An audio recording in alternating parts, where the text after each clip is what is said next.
মাননীয় প্রতিরক্ষা উপদেষ্টা, সম্মানিত সেনা নৌবাহিনী প্রধান, সম্মানিত সচিববৃন্দ, প্রিয় বিভাগীয় কমিশনার এবং জেলা প্রশাসকবৃন্দ, উপস্থিত সুধীমণ্ডলী, আসসালামু আলাইকুম। আজকের এই গুরুত্বপূর্ণ ইন্টারঅ্যাক্টিভ সেশনে আমি আপনাদের মাঝে উপস্থিত হতে পেরে অত্যন্ত গর্বিত অনুভব করছি।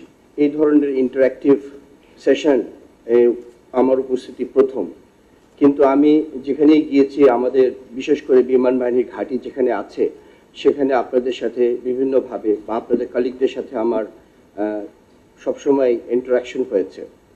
বিশেষ করে আমরা জানি গত বিগত দেড় বছরের ঊর্ধ্ব সময় এই জাতির ক্রান্তি লগ্নে আমরা সশস্ত্র বাহিনী আপনাদের পাশে ছিলাম। আপনাদের পাশে বোঝাতে চাচ্ছি যে অসামরিক প্রশাসনের সাথে আমরা সশস্ত্র বাহিনীর পাশে ছিলাম এবং আমাদের ফোকাস ঠিক ছিল বলে আমরা একটা সুন্দর নির্বাচন দিতে পেরেছি ফেব্রুয়ারি মাসে। সেই জন্য আমি আপনাদের মাধ্যমে সকলকে ধন্যবাদ জানাচ্ছি। এবং বর্তমান সরকার আসার সাথে সাথে ওনাদের ইলেকশন ম্যানিফেস্টোতে এটা ওরা উল্লেখ করেছেন যে অত্যন্ত গুরুত্বপূর্ণ এটা একটা বিষয়।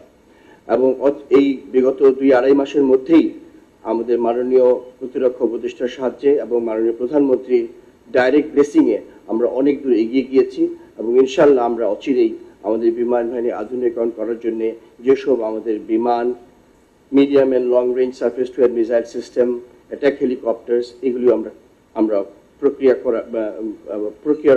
করার পরিকল্পনা করছি।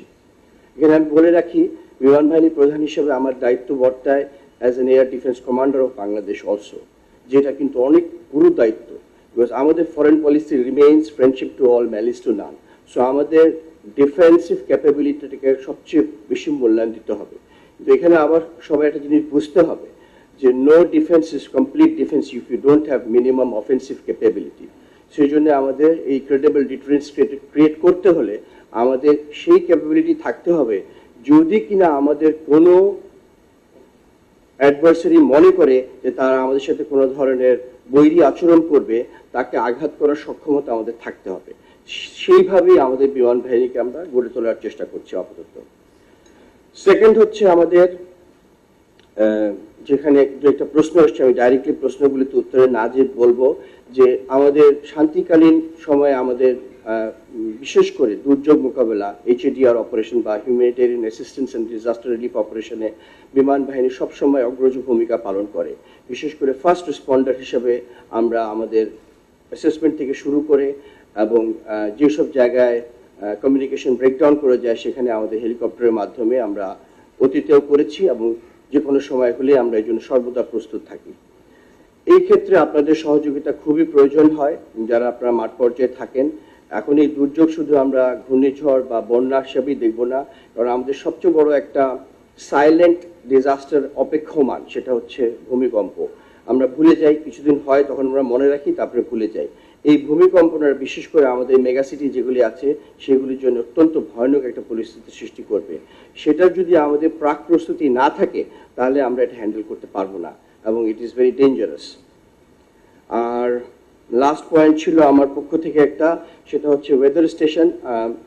সচিব মহোদয় অলরেডি বলেছেন আপনাদেরকে যে world met organisation and Bangladesh meteorological department, WMO এবং BMD ছাড়াও বিমান বাহিনীর নিজস্ব ওয়েদার ফোরকাস্টিং সিস্টেম আছে এবং এটা অত্যন্ত অত্যাধুনিক। এবং আমরা পুরো আমাদের নিজস্ব দুটা রেডার আছে, একটা চট্টগ্রামে আছে যেটা কোস্টাল সাইড দেখে, আর একটা যশোরে আছে যেটা মোস্টলি কভার করে ঢাকা থেকে শুরু করে নর্থ বেঙ্গল পর্যন্ত। সো এটাতে আমরা real time every 10 minutes weather radar picture update পাই, প্লাস ইন্টারন্যাশনাল ওয়েদার মাধ্যমে আমরা আমাদের নিজস্ব করি। সো এটা যেটা বলেছেন যে বর্তমানে প্রত্যেকটা জায়গায় একটা ওয়েদার স্টেশনের কোনো প্রয়োজন নাই, আমরা এই স্যাটেলাইট পিকচার ইমেজিং এবং ওয়েদার রেডারের মাধ্যমে যে কোনো বাংলাদেশের ওয়েদার আমরা অ্যাসেস করতে পারি এবং আমরা এই ফোরকাস্টিংটা ওপেন সোর্সে আমাদের ইন্টারনেটে দিয়ে দিয়েছি। Everybody can see those pictures এবং তাদের কাজে লাগাতে পারবে। এই ছিল আমার বক্তব্য। আমি মনে করি আরও অনেকের বক্তব্য আছে, ইনশাআল্লাহ যদি আরও কোনো স্পেসিফিক প্রশ্ন থাকে আমি সে ব্যাপারে আপনাদের উত্তর দিব ইনশাআল্লাহ। ধন্যবাদ।